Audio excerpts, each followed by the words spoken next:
From the shores of Puget Sound, this is GreenerViews, a unique media resource for information, education, consultation, and fun. GreenerViews is a part of the Healthy Homecast network and is brought to you exclusively by HealthyPainting.com and AmbrosiaDigitalMedia.com. Each episode will introduce and connect you with services, products, practices, organizations, and groups that focus on the health, happiness, safety, well-being, charity, and community of all. Find us on the web at www.greenerviews.net. And now, your host, Daryl Whalen. Okay, good evening and welcome to episode 40 of GreenerViews. I'm Daryl Whalen, and we're here with, well, we're not here with Randy. He's out with his wife, Laura. They're celebrating their anniversary. And we're here with Michael Schwartz, our videographer and video engineer, and filling in for some of the audio capturing. Joining us this evening is Dirk Farrell from Align Wellness. Glad to be here. Thank you. Glad you're here. GreenerViews is part of the Healthy Homecast network. It's brought to you exclusively by HealthyPainting.com and AmbrosiaDigitalMedia.com. If you'd like to advertise, be a sponsor, or donate, please contact info@greenerviews.net or call 206-650-4587. So we usually start out by talking about how I know the guest, and I honestly don't know Dirk very well, but we know each other from Steven Seiden, who's been a guest twice on the show before over the last year and a half now. And he'll maybe tell us a little bit about Steven at some point if he chooses. Otherwise, we'll just leave it at that. So thanks for joining us today. We usually start out, give us, we have plenty of time to talk, but give us the brief elevator pitch. What is Align Wellness? So Align Wellness is my practice, and it's a business that focuses on helping people improve their physical structure, condition their bodies and their minds using training techniques as well as biofeedback and other audiovisual entrainment devices so that their brains can be in the right place, and then helping them sustain their well-being with the right kind of water and the right kind of food. Great. In a nutshell. Simple and So sweet. we have retail and services as well. And let's see, so who started it? When? So I started the practice in 1996 as Benchmark Health, and starting back in about 1994, I was always looking at what are all the elements to make a very healthy person. What elements do we need to put into our lives to be healthy? And when they've all aligned, if you will, last, just this past March, we rebranded as Align Wellness. So what is your position and your role and your responsibility within the business? So I'm the owner of the company, and I am the doctor. And so I just do pretty much everything on the backside in terms of, direction for the business, product selection, what kind of services are we going to offer, and having the information and the why behind all of that, and set things up so my staff can do the rest of it. Yeah. Great. So what was the motivation to start this? Have you been since 1994? So I graduated from school in 95, opened my practice in 96, and the inspiration for going into chiropractic and healthcare, really wellness care, comes just from my life history. In a nutshell, I was born with a defective heart valve. When I was 15, I was told I could die any minute from strenuous activity, and that's about when I switched from playing soccer to racing bicycles. And in my early 20s, probably early 20s, 21, I started getting numbness in my arm. Kind of an interesting story. A friend said, well, you can ride stronger than I can, but I can outrun you. And my thought was, well, okay, give me 6 weeks.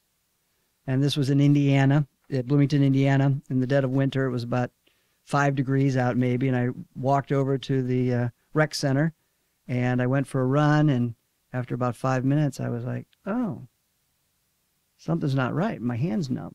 And I relaxed and walked a little bit, and then I ran again. I was like, my arm and hand are numb. This isn't good. And I knew it related to my heart, so I was like, okay, yeah, you can run faster than I can. But after that, that was sort of the beginning of a downward trend in terms of my heart. My valve only opened a third of what it should have, so it was very hard for my heart to pump blood to the rest of my body. And by the time I was 27, it was time to have open heart surgery, so I had a new valve put in. Wow. So that was kind of interesting because then I realized, oh, I am going to live. Now what? Puts a new perspective on things, doesn't it? Puts a whole new perspective on things. You know, when you think from the time you're 15 that, you know, it could be over any day to, Wow. Yeah. So it definitely changed things. And that was when I was like, okay, so what do I really want to do? How do I want to make an impact and, you know, help people in the world? Awesome. You know, my brother was born with 2 holes in his heart valve, and he had 2 open heart surgeries by the time he was 7 years old, and he died when he was, you said 27? Mm-hmm. He was 28 years old. Oh, my gosh. Yeah. Oh, my gosh. But he never took care of himself, and yeah. So, I mean, thank you for sharing that with me. It means a lot to me. Yeah, well, you know, the surgery was fantastic. Yeah. I mean, it was great that they could put a new valve in there, and it's worked incredibly well ever since. And yet I realized somewhere that didn't create health. Well, that doesn't create health. No. Right? It fixed a mechanical problem, but it doesn't create health. Then you got to take care of it. Then you got to take care of it. And how do you take care of it? And we don't often learn. We don't often learn in the regular medical practice in the hospitals and stuff, do we? We don't. We absolutely don't. We don't learn in school. Yeah. The data is scattered. The information is scattered. And I find a lot of times the information isn't really experienceable. It's information, and we may or may not try it, but even when we do, a lot of times we don't actually experience a change. And so my goal in life, in terms of working with structure at least, is to find something and do something in a way that people can actually experience it in a meaningful way. Yeah, and the unfortunate thing is the standard American lifestyle is actually geared towards ruining your heart and your body. It is. Yeah. It is. It's about more. Yeah, it's about more. More food, more everything, right? More time in front of the TV, more time relaxing, which, you know, on the wrong chair and the wrong things is actually breaking you down. Yeah. More arch support. More of the bad stuff and less of the good stuff. Exactly. Yeah. Exactly. So who would you consider your target clientele? Like, obviously anybody can be helped by this, but give us the scale of who can be more so helped and who can be maintained, so to speak. Right. The people that seem to find me the most are men and women between the ages of 30, 35, and probably 65, 70. A lot of them are baby boomers. I'm in the end of the baby boomer sort of bubble myself, but that they're looking at their parents and going, how do I not be them? How do I, you know, assuming I'm going to live to be 75, 85, how do I actually have a body that can take me through that in a way that's enjoyable? Yeah. You know, and that's really important to me because my parents, my dad's 94. Wow. And after being off his 2-wheel bike last summer for a little bit too much time because it was too hot and getting on and realizing getting on and off is a little wobbly, he's got a 3-wheel recumbent bicycle that he still rides, maybe 75 miles on weeks if the weather's not too hot in St. Louis at 94. Wow. And the contrast was my mom, who, you know, did all the things she was supposed to do for close to 40 years, taking all the drugs she was supposed to take, the medications for her rheumatoid arthritis, and ended up dying from a stroke. And her physical existence for the last 20 years was very, very uncomfortable. Yeah. And I know which side I want to be on. And I want to know how to stack the cards in my favor. Yeah, my mom, you know, I love my mom, and she just turned 72, and she's in horrendous health, and she would tell you herself, and she can't even walk across the street, and she's on so many medications. Oh, no. And I've been, it's just heartbreaking. So, yeah, thanks for sharing that. I mean, that's something I can totally get. Yeah. So let's talk about the way that you, I know what I wanted to ask you. How does your practice and your method, we were kind of discussing before whether this is actually a methodology or a modality. Right. Do you want to get into that a little bit? What is it that how do you differ from the standard chiropractor? You don't consider yourself a standard chiropractor from what I understand. Well, what I do is chiropractic. Yeah. And what really makes the difference is what I don't do. Okay. Because there's a lot of things that are done to people and for people that I find can be adverse actually in the long term. So that opens up a whole discussion about what happens in the body and why it happens. And one of the things that happens in the body, although our bones move in lots of directions, in our spine, we can bend to the side, we can bend forward and backwards, and we can twist. But when a bone gets pulled or pushed forward in the spine between the base of the neck and the sacrum, we have no way to pull that bone backwards. And on some level, it really doesn't matter, because we only need to live to be 30 years or so, have children, have them be old enough to have children, and then life goes on. It just so happens when you get to be 30, 40, 50, 70, and your body's breaking down, it's now the most important thing in the world. And that is because when that bone goes forward, it yanks on the spinal cord. Yeah. And the spinal cord is like, it's kind of like a wild animal, like maybe a bear. If the bear's out there and comfortable and relaxed and has all the space in the world, it's pretty friendly and nice, or it may not be friendly, but at least it's safe and it's happy.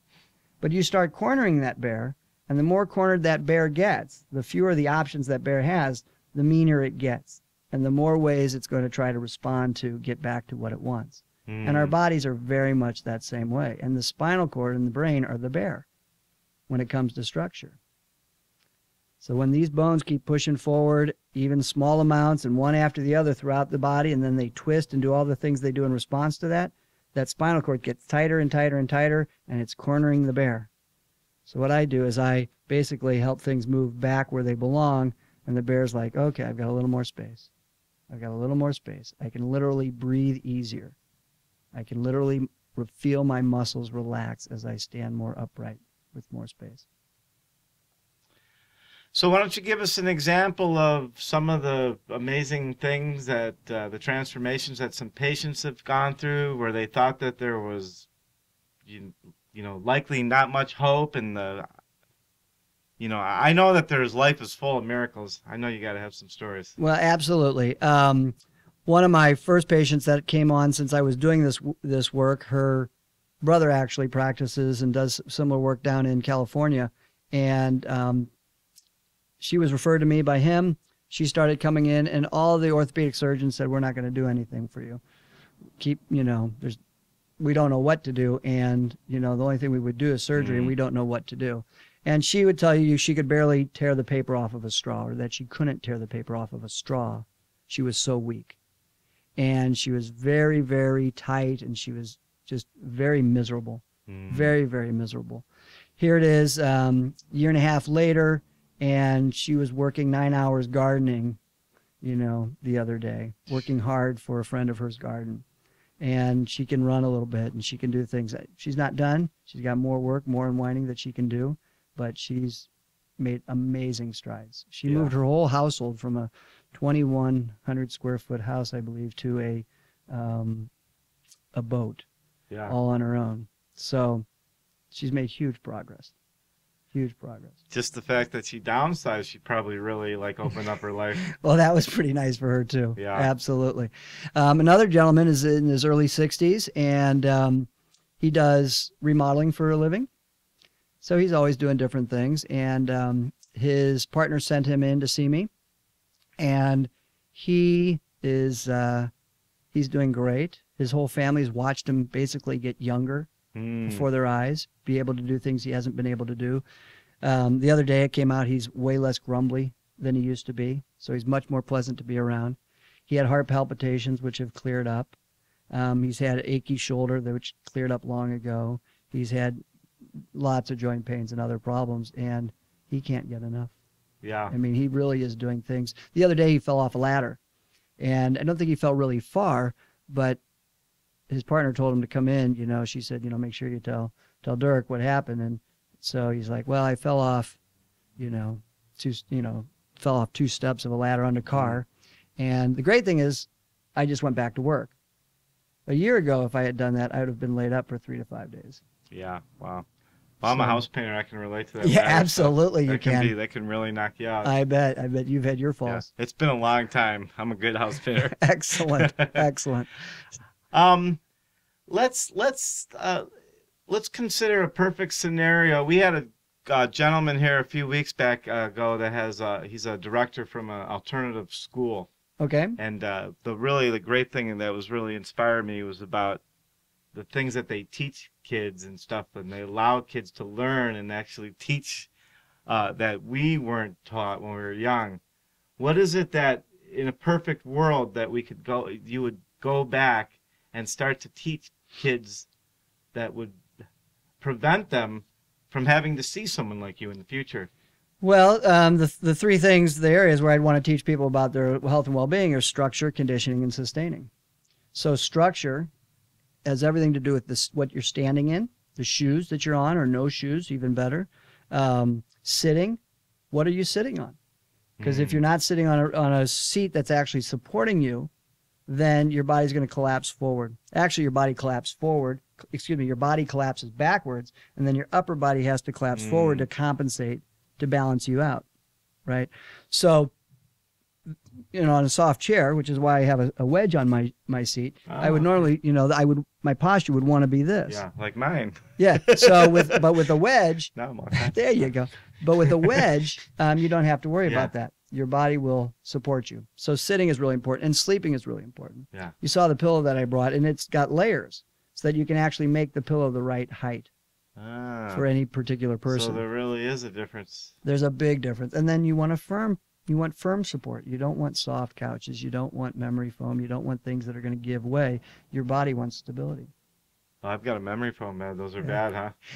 Yeah, I'll give you an example. I had a woman in her late 50s, early 60s come in, and she was talking about her chronic back pain. Chronic, nothing relieves it. Now, we got to talking about her bed, and she said, my bed's great. I love my bed. My pillow's perfect. It's absolutely fine. I love my pillow and everything. And then she proceeded to tell me about going to Africa for 3 months and sleeping on a hard mat that was about 2 inches thick maybe, and having no back pain for 3 months. But when it came back to her bed, she had an emotional attachment to her bed, so her bed was perfectly fine, although it wasn't supporting her structure the way her body needs.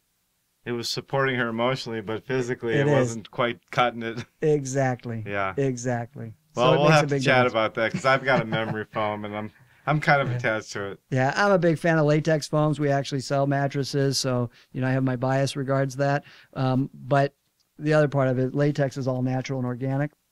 Oh, and okay. It doesn't have the formaldehyde which you get with memory foam. Oh, boy. So I guess we will have to talk about that. We can. Did we hit on all three of them? Structure? So that's structure, that's standing, sitting, the other one is sleeping, and then conditioning. Let's talk about sleeping a little bit before we get into conditioning. Well, sleeping is to get that firm the right mattress. kind of mattress. The right kind of mattress. How much do we need? How much mattress do you need? How much sleep? Oh, how much sleep do you need? That's going to vary depending upon the person and the time in life. Okay, because so, people have all kinds of different theories about that.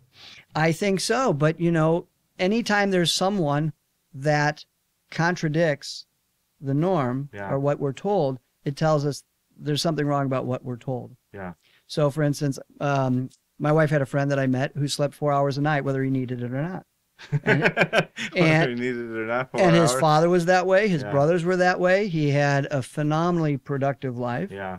And he was a great guy. Never lacked sleep or anything else. Yeah. So it really depends. I bet you've been through times in your life where you're just completely jazzed about what you're doing. And you go to sleep. sound like you've caught me right now, because I'm going day and night with the stuff I got going. I don't even remember the last time I got more than 5.5 hours of sleep. And do you feel tired? I feel a little tired, but I've been working on my diet and exercising, and that's been pulling me back. Yeah. And, I went through a pretty, I was really beating myself in life up for most of it, but I've really, I've certainly got a ways to go. I could probably use a few adjustments, or do you consider them adjustments? Adjustments, corrections. Yeah, either word works great for me. Yeah. Yeah. But I understand that, because I wasn't sure, because I've heard people talk about the, it's got to be at least 8 hours. I've heard 9 or 10 hours, and then I hear people saying, I just have an amazingly productive life, and I get 5 or 6 a night. So it's just whatever works for the person, huh? Right. Absolutely. Research is great, and it's also limited. Yeah. Right? I mean, it's also limited. I don't think you can apply something like sleep across the board. There are definite benefits to sleep. Yeah. I mean, we recover when we sleep. We grow when we sleep. But having said that, Steven Seiden. Yeah. he barely sleeps. Yeah. But he uses other tools, and so he's getting a lot of downtime. He's not spending a lot of time in faster brain waves in beta, right? He's getting his downtime, his theta time, which is slower brain wave, which is where we go when we sleep. Or well, whatever he's doing is working. He's an amazing great. guy. Yeah. Absolutely. He's got great energy. He's consistent. He's even. Yeah. Yeah. Bright and got really involved with a lot of stuff. Yep. So number 3, we got structure, we got sleep. Standing, sitting, and sleeping. Okay. And so sitting, you want to sit again on firm, flat chairs with a wedge, a foam wedge that supports you, a firm foam wedge. So a lot of times people want to sit and they want to put a support underneath their back or behind their back to push them forward so they sit upright. That's great, except it pushes you forward, which is not really what you want. Your butt is still kind of sunk down in the wrong angle. Well, or it lifts your butt up, and now your butt doesn't have support. Oh, okay. And our bodies want support. So if you support yourself on a firm chair with a wedge, all of a sudden you're sitting upright. And actually, when you put a slight wedge, it actually flattens your back out. That's what gives you more support. Oh, I got to get me a wedge. Yeah, I'll show you the difference. And you can feel the difference. I do tests, and I show people what I'm talking about. So when I say you're more stable and you're stronger sitting on a chair in the right posture, I literally test people and show them. Here's you pushing on their back, relax, but don't let me push you forward. I sit them on a wedge. Okay, relax, but don't let me push you forward. And they're always able to hold themselves up easier with the wedge. It's the same thing with the right shoes on, too. I also think, we talked about this before we got going about how, well, first of all, we just mentioned that we don't really learn this stuff when we're younger. Right. And then we get into this routine and get acclimated to it, and it's all we know. Is there some type of a cognitive therapy that will release you from this pattern of the way you sit and sleep? And not that I'm aware of. I think it's just really about honing in, learning. Yeah. What does it mean to have, proper standing, sitting, and sleeping? And then really working on it. Yeah. And at first, of course, it's a big shift. Yeah. You mean I have to have a wedge everywhere I go? Or, do you mean I got to correct all my shoes? Or, which is actually very easy to do. Yeah. But once you make the change, it's like, oh, okay. No, I've heard of that. That's amazing. Yeah, and it's a process, too. A lot of people, there's this whole minimalist running thing going on, right? Minimalist running shoes, so people are running barefoot. And now... That doesn't sound like a good idea. It's a great idea. Is it? The problem is that everybody wants to go from where they are running 10 miles with shoes on and think they should go run 10 miles barefoot. So you got to ease into it? Or exactly. Your feet are atrophied. Yeah. You wouldn't go lift, 100 pounds 100 times without, a little working up to it, right? Yeah, you have to work up to it. Anyhow if you tried. But our feet are atrophied because of what they're in all the time. The shoes that we wear allow our feet not to do what they're supposed to do. So we probably weren't even meant. I do a lot of thinking about the evolution of mankind and stuff, and I don't think we were born with shoes. We were not born with shoes. And people who love to be barefoot, they find that when they they go to work with shoes, they come home, the first thing they want to do is kick off their shoes. Yeah. And they feel great when they're barefoot. Your feet are breathing and everything. They're breathing. They're getting all sorts of contact with the earth. Yeah. People with ADD, one of the things that you can see on tests, at least we see, is that when they are put into a moment of questioning or a more intense moment, instead of speeding up to resolve the issue that's at hand, their brains slow down. Okay, I got that. I got to get rid of my shoes. Well, so what happens when you have no shoes is you get a lot more stimulation to your brain. Which is why, people with ADD, ADHD are always looking for something to do. They want more stimulation because it speeds up their brain. Really? All we need to do is take off our shoes? Well, that's a big part of it, I think. It would help. It's, it's just another piece. Yeah. Yeah. It's a lot better than medication, especially they try to put the little kids on and stuff. Right. I think there's a place for everything, but... Wow. Yeah. That is very interesting. Sure, yeah, please. So we might want to repeat it in case it doesn't come out. Sure. As well. I've read years ago that we're actually designed to walk toe, heel, instead of heel, toe. Is that true? That's a great question. Us, Michael asked about the toe, heel versus heel, toe. Tell us what that means. I have no idea what you're talking about. So when's the last time you walked out on your driveway barefoot? It's been a while. If I it's don't been have a a while? driveway. Yeah. So if you walk out in the world barefoot with all the rocks and sticks and gravel Yeah, and it everything, hurts because you're not used to it. yeah, and notice how you walk. Would you put all your weight on your heel and let all the force go through that one bone, or would you kind of land on the ball of your foot and feel it out and let your body That's how and I your do foot it. spring it out? The ball of the There you go. There's my answer. So, but the other thing is, if you walk in place without moving, you'll notice that you land on the ball of your foot and then your heel touches. And running is the exact same thing. Walking is the exact same thing, only with walking, you lean slightly forward. And now your body has to move to get to the next footstep. Running, you just lean a slightly forward more from the hips, and now you've got to, propel yourself to get to where your foot wants to land or where you want to land your foot. But it's a slight land on the ball slightly before the heel, generally speaking, is the way to go. And that takes retraining. That's not an easy one. Yeah. The heel walking comes on flat, smooth surfaces, and a lot of it comes because we've been in shoes that have a heel and a spongy heel for a really long time, and we've watched our parents walk that way. If we watched our parents walk, naturally on like bare feet with gravel and everything else, we wouldn't be walking heel toe. I don't think. I don't think I ever saw my parents barefoot. I don't know what that has good to do point. with Yeah, anything. that's Yeah. only on float trips, camping. What about I think we were talking about this a little bit. Why don't we get into the did we actually specifically talk about what it is that you don't do? We haven't. Let's talk about what it is that you don't do. So when I was talking about the spine and how bones move forward and we have no muscle to pull them backwards, because there's really literally no muscle to pull that bone backwards. So what I do is push bones backwards. What I don't do is push bones forward, and I don't twist bones because the body can do that. And if the body and the mind doesn't want to do that, it's for a reason, because the spinal cord and brain are what are telling the entire body what to do for the most part. They're telling the muscles to be tight or loose. And again, it's about the brain and spinal cord. I don't know about your house growing up, but in my house, it was like, if mom's happy, everybody's happy. Yeah. Right? That usually works. Brain and spinal cord are mom. Yeah. So when the brain and spinal cord are happy, everybody's happy. So the brain and spinal cord are mom is telling the muscles, hey, do this to make me happy, do this to make me happy. And as long as she can tell the muscles to do what they need to do, and they can do it, mom's pretty happy. But when a bone goes forward in the spine, and mom doesn't have anybody to tell to fix that, mom starts getting grumpy. And the more times mom has something she needs fixed and nobody's there to fix it, the grumpier she gets, which is a big part of why we age structurally. So you pull bones back, but you don't push bones forwards, and you don't Exactly. twist bones. Exactly. I push them backwards. Is that standard in chiropractic?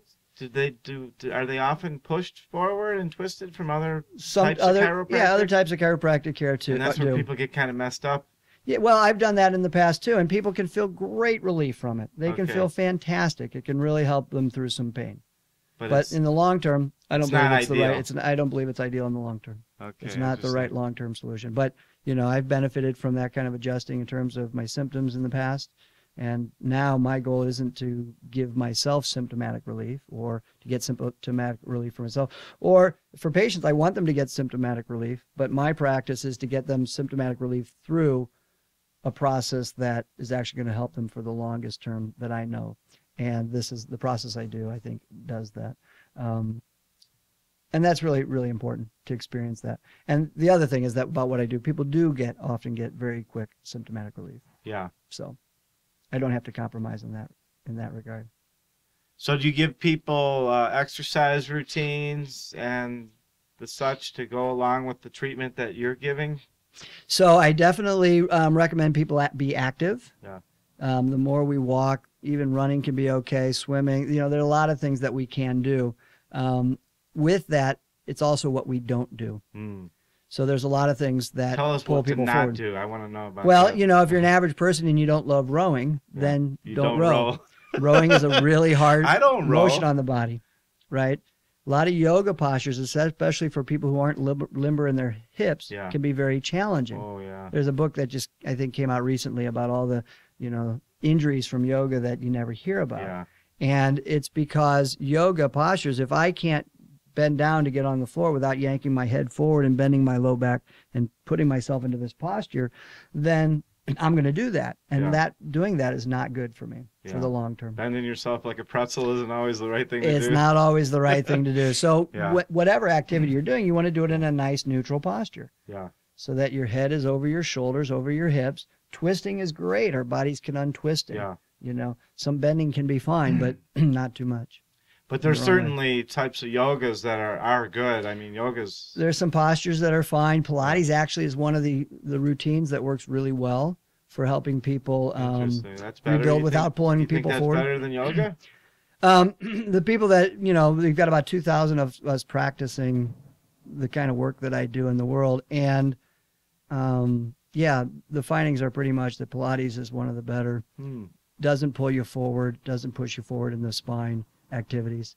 Pilates is great. Feldenkrais, things like that make you more body aware and, you know, help you guide your movements through comfort and whatnot are great. Absolutely super. Yeah. Interesting. Yeah. I've had some great experiences with yoga. Maybe I'm just adaptable to it, but now you've got me kind of afraid. I've been thinking about getting back into it. Right. So I would say don't be afraid. Yeah. But learn what you need to learn and go at it with, you know, that knowledge. Some of it's pretty hardcore for yoga. And some of it's really hardcore. And if you're hard-headed, you want to try to keep up and you're just not quite there and you can mess yourself up. Yeah, you can. And I've definitely done yoga, you know, at times when my body hasn't worked as well. I've definitely, you know, gone to yoga to see what it would do.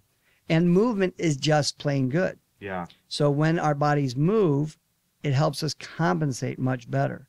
What's different in what I do is it actually corrects the issues. It just doesn't help our bodies compensate. Yeah.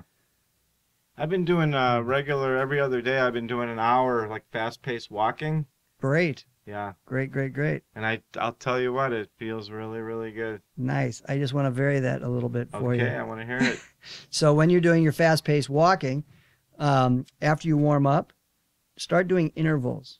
Okay. And you can start with 20-second intervals or 30-second intervals where you walk as fast as you possibly can for that 30 seconds. Okay. And you get your heart rate up from here before you start up to here on that first interval. Then you recover for, you know, 60 to 90 seconds. Slow it down and just walk at a regular, slower pace so that you recover a little bit. And your heart rate will come down, but it won't go down to where you started. Sure. And then you do another interval, and it'll get up even higher than the first time. And then you relax for 90 seconds, then you go do it again. And maybe start with 3 of those, which is only a minute and a half of intense exercise. But that's going to take your heart muscle through all ranges of its capacity. So you're actually going to develop your heart faster and more effectively if you do the intervals that way. And this is what we were talking about before the show, about the ranges of stuff. And exactly. Yeah. Exactly. And it's amazing what you can do with a fairly short amount of time if you do it precisely. You would get doing that 2 or 3 times a week, not twice in a row. You will get more out of that from a heart health standpoint than you would walking around Green Lake every day. Yeah, interesting. You know, more likely than not. It's really important because you take those 3, you start there, and gradually you build up to 8 of those, which is still only 4 minutes of really intense activity. But you get to that point, and all of a sudden, everything really starts to shift. It's really great. So let's talk about water. Water. Yeah. Water's good. Water's good for you. We need water. Yeah. Most people don't think of it, but water's more important than food. Yeah, interesting. Right? You can live for a lot longer without food than you can water, huh? Exactly. Yeah. Exactly. Maybe 30 days without food, Wow. maybe 10 days without water, depending on climate. And so water is incredibly important. If you wake up in the morning and you drink, you know, a glass of water, that water in 30 minutes is going to go to every cell in your body. So every time you drink water, you can think, oh, within 30 minutes, this is going to go to every cell in my body. Wow. So the question is, what's in your water? Does it have the minerals and things that we're supposed to have in our water? Or does it have those and other chemicals that aren't really designed to be in our bodies, like chlorine, fluoride, etc.? Or is it clean, has the minerals and nothing else.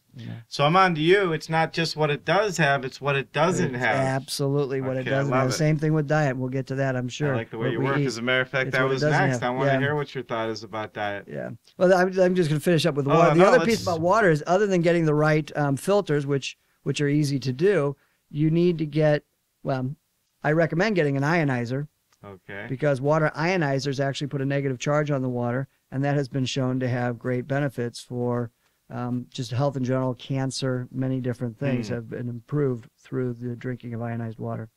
So there's special ionizers that have been used for 40 years in Japan that are now making their way in more popularity in the United States. Oh, I'm hearing about a lot of them, yeah. Yeah. What about this water that you go up to the supermarket and stuff and stick your thing in there, and it's supposed to be such it's just supposed to be so incredibly wonderful and fresh and pure? Well, it depends upon what it is. If it's reverse osmosis water, which Yeah. a lot of it might be from a reverse osmosis, that's not good, Oh, okay. because it doesn't have any minerals. It has nothing in it except Yeah. H2O.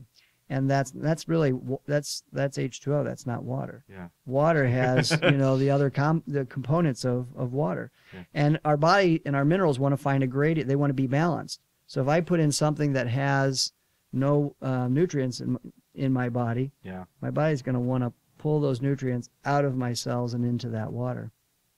How about we're here in Seattle, for those who don't know.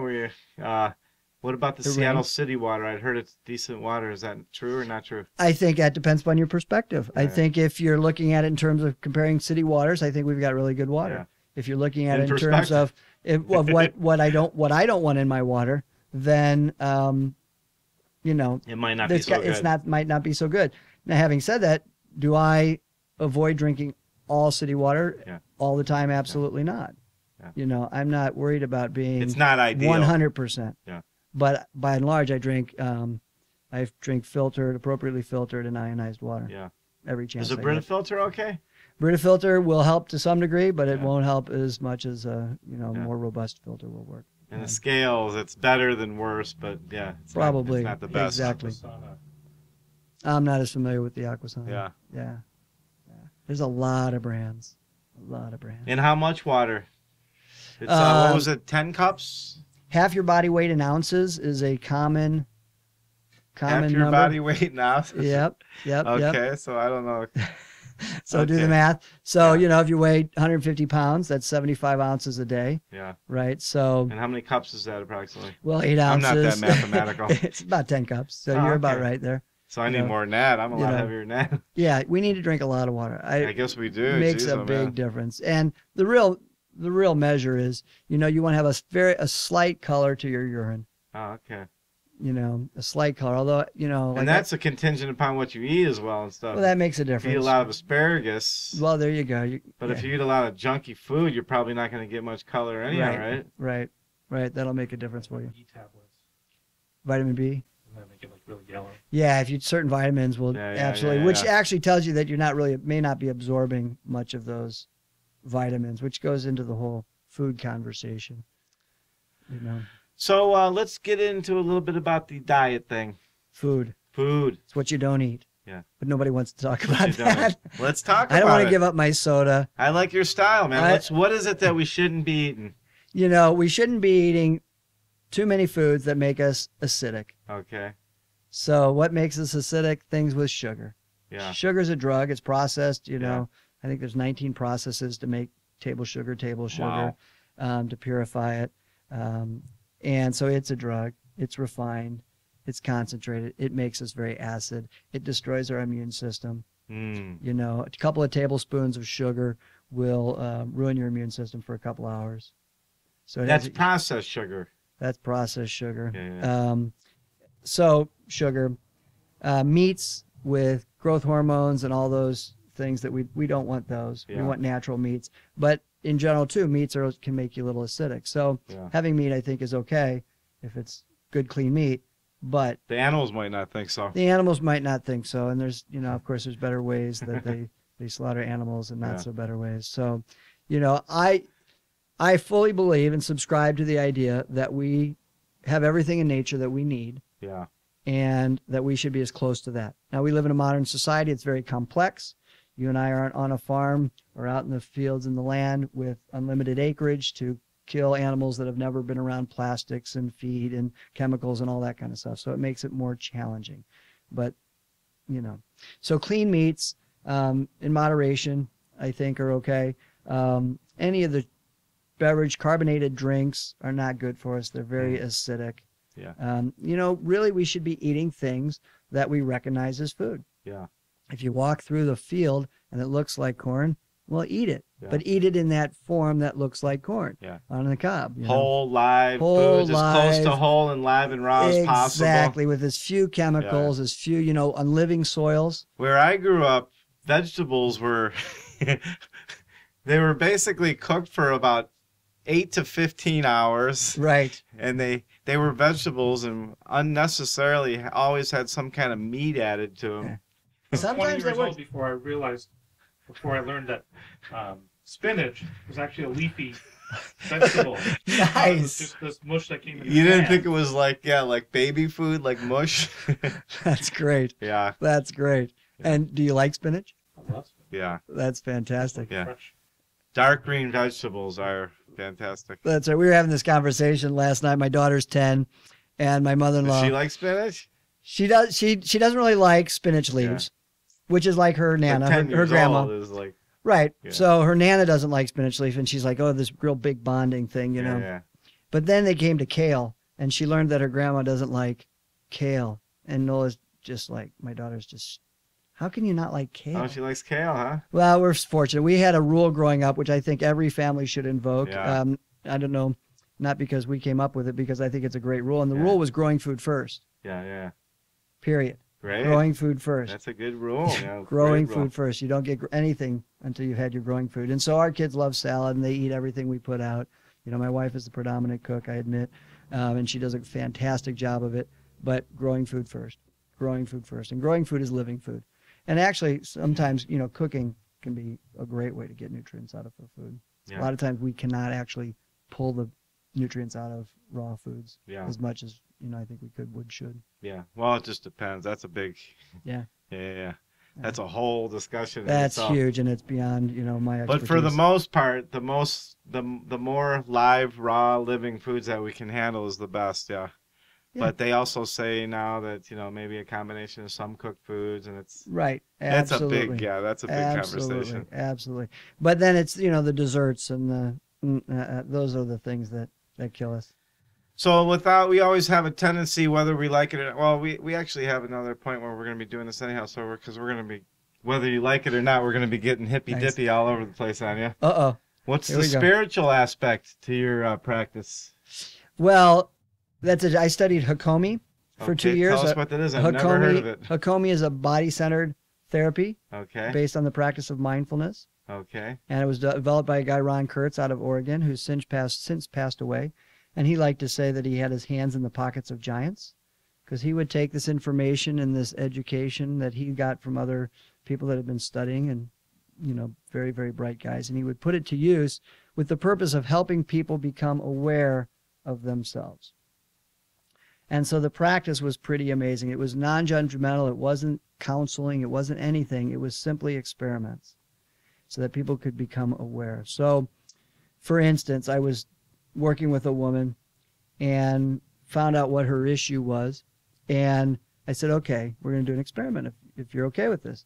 And she said, great. And I said, okay, I want you to look at your right foot and no, look at your left foot and tell me what you feel when I say you're a good person, or whatever it was that I said. And so I said, okay, you're a good person. And she looked up to the right and said, well, you know, I think da-da-da-da-da-da-da-da. She couldn't take that. Exactly. Yeah, And we did it yeah. again. What do you feel when?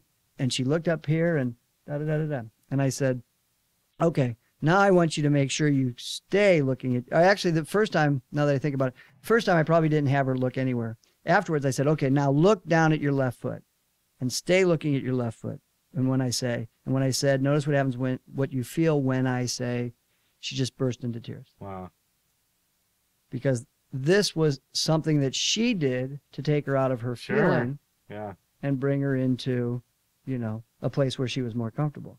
Another person had his, I believe his girlfriend leave after many years, or his wife leave after many years. And I ran an experiment and just came up and I said, okay, write her name on a piece of paper. And he wrote his name with a pencil, and he wrote his name on a piece of paper with a pencil. And I said, now erase it. And he erased it, and as he's erasing, he's, crying more and more and more. And his big realization is, no matter how I try, I can't erase her from my life. Mm. And so it really liberated him from this notion of even trying to erase her. Oh, why should I try to erase her? So for me, it comes from the fact that being told at 15 I could die any minute, and really asking the question, so what's it all about? Mm. That's where my sort of spiritual aspect to it all comes from. I won't ask you what it's all about. Why am I here? Why am I here? What's my purpose? Why am I here? I was an angst-ridden teenager. Yeah. And that was a big question for me. And so the spirituality to what I do is really helping people be as completely themselves as they can be, and as comfortable in their bodies as they can be. And the biofeedback actually gets to the mind, which also, sort of leads us to the spirit. Wow, well, you're really inspiring. The more I talk to you, I love it. What are you most passionate about as it's related to this work? Was there one specific thing that just really drives you and motivates you to keep doing this work? Watching people's lives change. Mm. That is really, really big for me. It's amazing to see. I love the fact that when I work on somebody, their posture can go from slumpy to upright in really 5 minutes or less. I love the fact that the experience is real to people. It's not just, oh, now I've done this thing, now go process it and see what you come back with. People get a reality around it. And yet, beyond that, it's really, how do we make it all fit together? Mm. Because I know that I want to live a long time. But if and only if But the I've quality got of full life capacity, as well. right? And I would love to have both, because I just think Yeah. it's fascinating to watch life through time with all its ups and all its downs and all its Sure. ups and all its downs, the hard times. And it's a fascinating ride. It's a pretty precious gift. It's a very precious gift. And when you're told you can die when you're 15, it's like, oh, Yeah. I get it. It's the fact that it has a limit in time that makes it so precious. But we forget about that. Great. Well, we're going to ask one more question. We're going to take a All little right. break. Great. So is there a national, so we're here in Seattle, but we get out on the internet and we assume that we're all over the place. For those that are in the area, of course, we want them to contact you, and then we'll have the information on how to do that. Right. And we'll also bring that up in the second half. But is there a national resource for this type of work? So for the structural correction part, if you want to Correct. find practitioners around the world, whether it's Australia or Scotland, Ireland, or in the United States, you can go to abcmiracles.com. abcmiracles.com. And you will find a link at the bottom that says, click here to find a practitioner. Sweet. Yeah, yeah. So all those folks do similar work. We actually had a conference in April in Florida. So it's great. We Get spoke. 40 people. Yep. Yeah, how was it? Oh, it was Imagine great. It was yeah. absolutely great. You Yeah. said you mentioned earlier just how many people that you think are doing this particular kind of work? There's around 2,000 in the world. In the world, Yeah. wow. That's not Yeah, that many. That's not that many. There's a really. lot of people in the world, There's from what I not understand. that many. Yeah, yeah. So looking forward to a lot more people doing this work. Great. Yeah. Well, hey, listen, it's been a lot of fun. We're going to come back. We're going to take a short break. Sounds So great to we've been me. here with more of episode 40 with Dirk Farrell from Align Wellness. Great. You are listening to GreenerViews. Gravity connects me to the earth, which connects me to people who connect me to myself more honestly. And gravity connects me to the crust, which connects to the leaves on the trees that make it possible to breathe.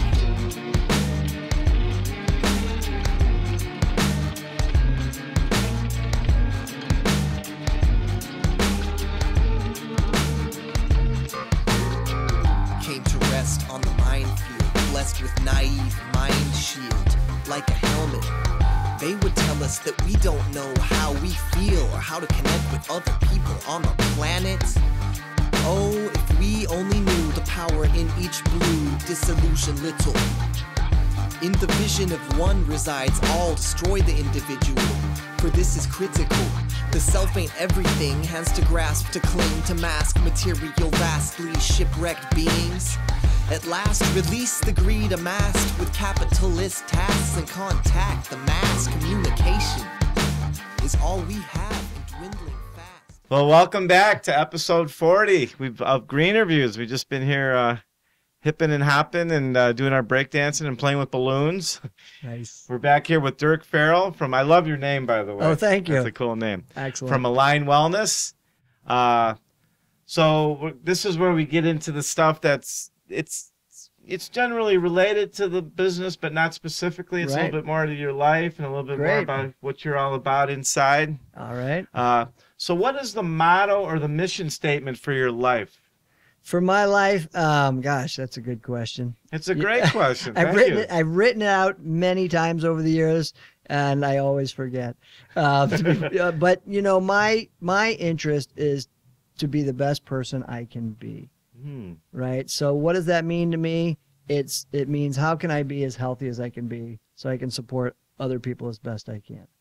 How can I be of service to people? How can I be true to myself and true to other people and real when I have a conversation with people? So I'm present. Great. That's what I shoot for. I like that. Yeah. So who or what has had the greatest impact on your life so far?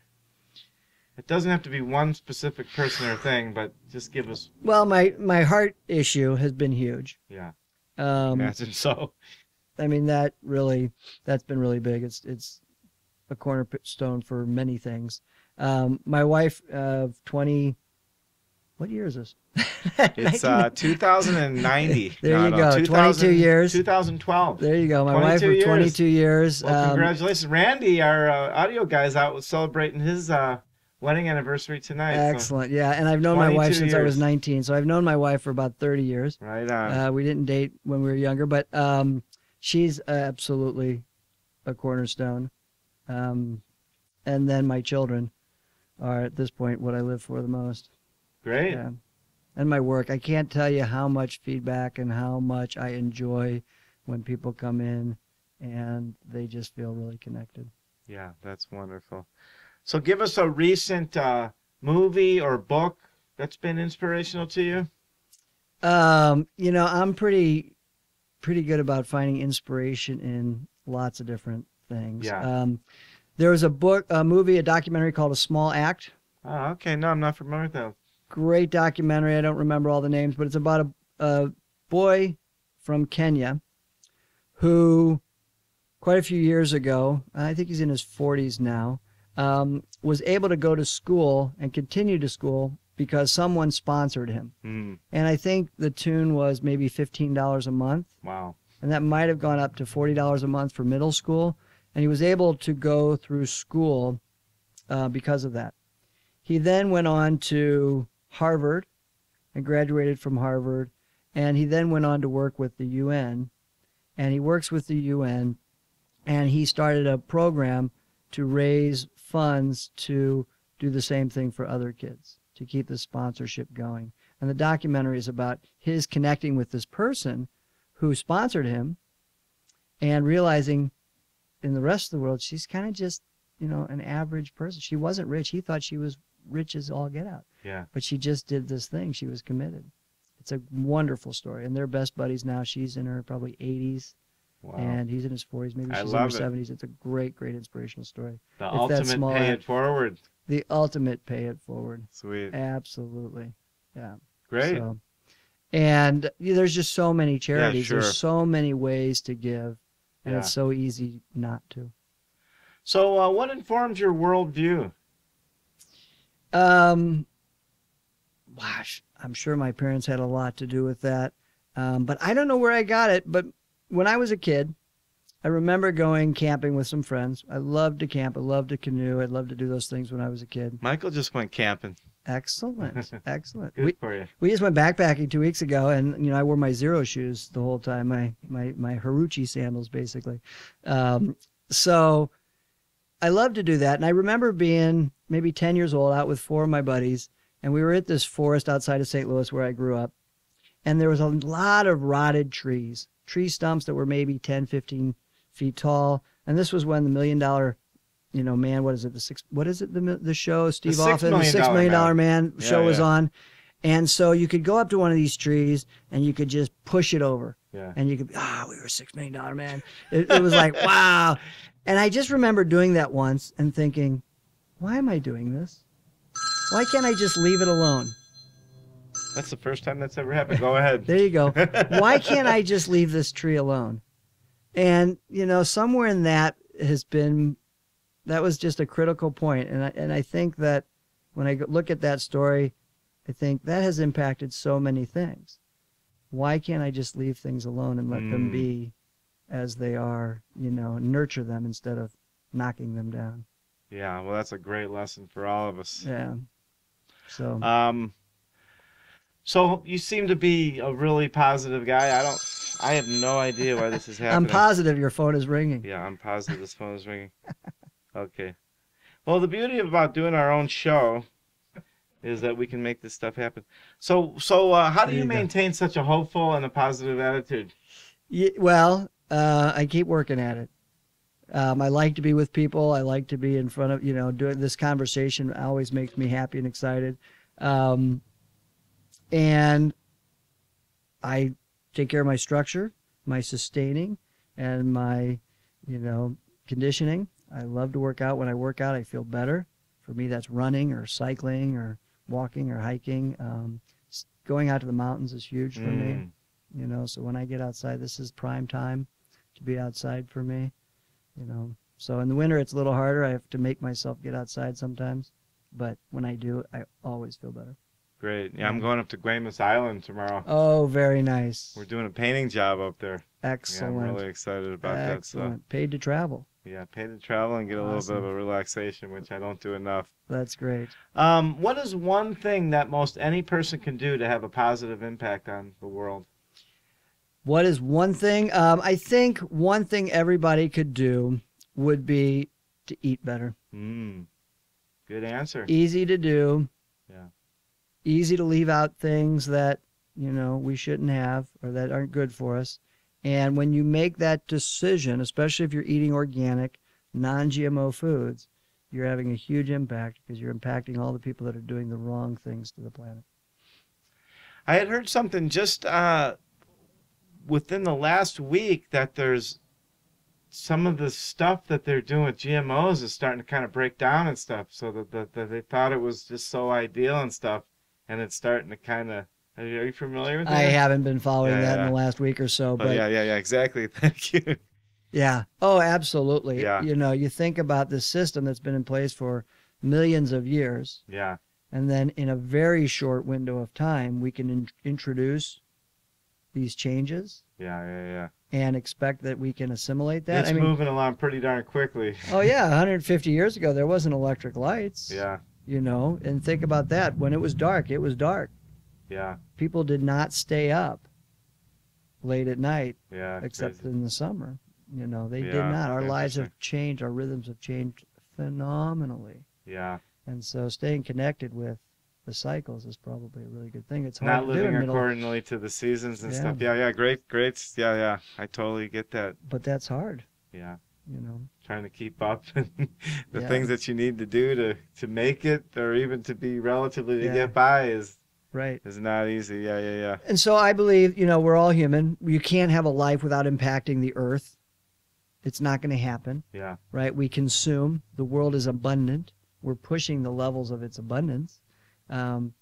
So make good choices and don't stress out about it, because the stress of worrying, am I perfect? Am I doing all the right things? Is worse for you and the planet than, you know, making one quote unquote bad decision.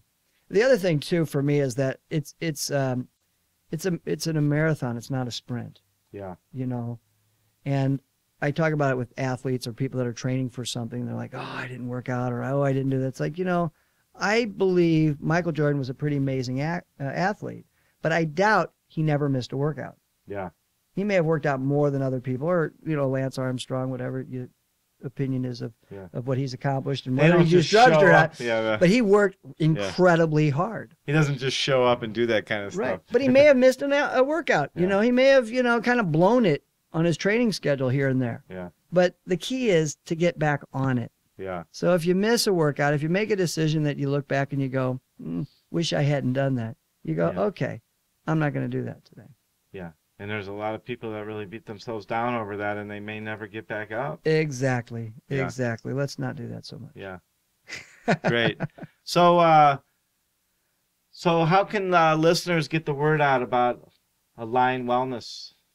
Well, give our website a Yeah. look-see, align-wellness.com, and give us a call. We might post this on the website if we get access to it, and we'll certainly put a link to GreenerViews so people can see this and stop in. It's we've got a retail space as well, so there's people that can help you sort of get the idea of what we do.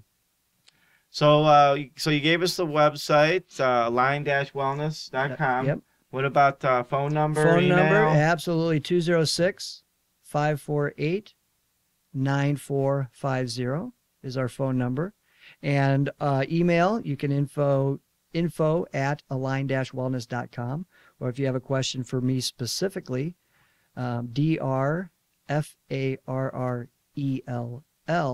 at align-wellness.com. That's Dr. Farrell at align-wellness.com. So those are great ways. Great. Any kind of upcoming events or offers or information you want to share specifically? So we'll have a booth at the Roosevelt neighborhood is having a now I just forgot the name of it, is having a festival on the 28th at 65th and 9th. And so you could come to that and meet us there at the booth. You could certainly walk into the office. Give me a call. We do free consultations with anyone. That's a great way to do it. And although I don't have any particular events now, coming in the fall, probably in September, we will be having some Feldenkrais classes in the office. We will be having some sort of Structure 101 classes where we look at the whole structure, conditioning, and sustaining and go into more depth with it. Oh, so you have relationships with other modalities and stuff, and it's... Absolutely. Yeah, there's a lot of stuff that works together. There is. Yeah, Feldenkrais is a great complement to Yeah. what I do because it teaches people how to be in their bodies.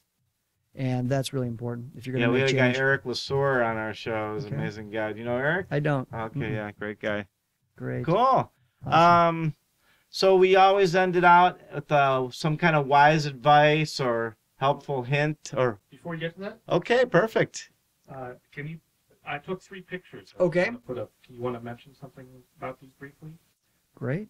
So, And then I'll have the picture up for you. okay. So let me talk about these 3 pictures here. The picture that we have a posture. This is an example of what happens. If you look at this boy, he is a teenager, and in the first picture to the left, you can see this is breathe in, breathe out, and let your body slump. And that's where he goes. Yeah. And then we took his shoes off, and I said, breathe in, breathe out, and let your body slump. And that is actually after I worked on him, and he's better.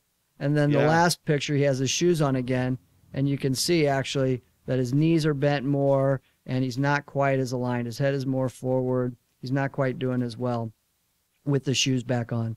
So that's a great example of what changes in a visit as well as what his shoes are doing to him. Podcast, you'll have to check out the webcast. Great. But There you go. exactly. This is a gentleman that I've been working with, and you can clearly see the change in his posture. Yeah. Breathe in, breathe out, let your body slump. He's leaning a lot backwards, a lot in the first picture. To the left, his head is very far forward.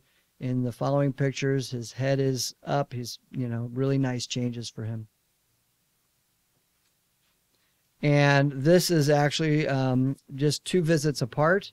And again, you can see how far forward her low back is, as well as her head. Her head, of course, stands out further. And in the second picture, she's coming much more upright, and her head's coming back, and it's a really nice change. And that's just standard what we see in people's postural changes. She looks younger and vibrant just by the way she's standing. Yes, Yeah, absolutely. That makes a big difference. I mean, Yeah. if you look at actresses and actors and how they stand on camera, it makes a big they impact learn. on our impression of people. Yeah. The thing with posture, though, is because everybody's mom and dad said, or mom at least, said, stand up straight. Stand But up it's straight. not necessarily Stand up straight. all about standing up straight, I take it, huh? You can't. because the bone is interesting. pushing in a way. If you stand up straight, it's really uncomfortable. You're not If the- supposed to stand up straight. There's a No. little bit of a... Oh, okay. But when you fix what's going wrong, then it's easy to stand up straight. And that's what those pictures show. Those people are trying to slump in the second pictures. It's easy to stand up when your body's been corrected properly. Wouldn't it be great to be able to have a Dirk Farrell walking around with you all the time? Because just you being here, There I'm you feeling go. kind of guilty and trying There to you stand go. up a little better, There you go. but sit up a little bit better. Let me give you my wedge. It'll help. So what about, let's get back to the words of wisdom, wise advice, help that you want to leave us with. This is where Dirk becomes the sage. Don't give up. Keep working on the process. And seek out information that you can actually verify in your experience. Not just information that is just a lot of data. Because there's a lot of data out there. We live in a technology and data age. You can go get every contrary opinion on any topic you want out there. It's data, data, data, data, data. That data, just because it's data, just because it's in a book, just because it's on a website, doesn't make it true. So seek out experience that people are telling you is when it comes to your structure and other things that people are telling you, look, this is how it works. This is what you should notice. And then see if that's how it works and see if that's what you notice. Don't believe the hype. Don't believe the hype. Yeah. You've got to try it. You've got to find out. You've got to experience change in your body. Great. So, well, listen, it's been a lot of fun. It's been great. Yeah. So on behalf, so we've had Dirk Farrell from Align Wellness, and this has been episode 40 of GreenerViews. Well, 40 episodes. So on behalf of myself and Michael and Randy, who's not here, happy anniversary, Randy and Laura. Thank you. We, if you have any feedback or any ideas for guests or topics, if you'd like to advertise or be a sponsor or donate to GreenerViews, contact us at info@greenerviews.net or call 206-650-4587. Please check out ambrosiadigitalmedia.com and healthyhomecast.com. And I'm just not going to tell you who the next guest is because I can't remember, but we kind of lost track of that a long time ago. But thanks, everybody, and have a great night. Suspense. Bye-bye. Bye-bye. Thank you for listening. GreenerViews is part of the Healthy Homecast Network. Check out all their conscientious and sustainably focused podcast programs and businesses at healthyhomecast.com. GreenerViews is created, developed, and produced by Daryl Whalen. Our audio engineer is Randy Parcel. Our video producer is Michael Schwartz of ambrosiadigitalmedia.com. Music for this episode was provided by slapjazz.com, danfajans.bandcamp.com, and jdhobson.com. Your feedback is important. Please feel free to contact us with any comments or questions, including suggestions for guests and program topics.